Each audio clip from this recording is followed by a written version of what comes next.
குச்சியை கையில இருக்கிறோம் தொட்டு முட்டை குச்சியை கீழே வச்சிருங்க. தயவு செஞ்சு தயவு கூர்ந்து யாரும்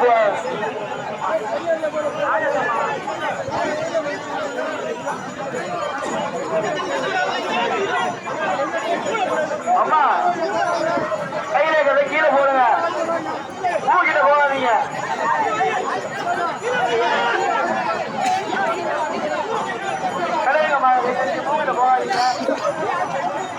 கட்ட அடிக்கிட்டு இருக்காங்க. சரிஞ்சிட போய் விளையுங்க. அவன் சொல்ல மாட்டாங்க.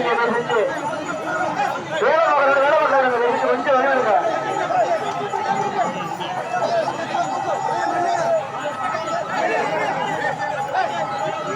பூவில் கட்ட அடிக்கிட்டு இருக்கும் போது பக்கத்துல போகாதீங்க. தலையிடுங்க. சத்தியமா விலகி இல்லைங்க.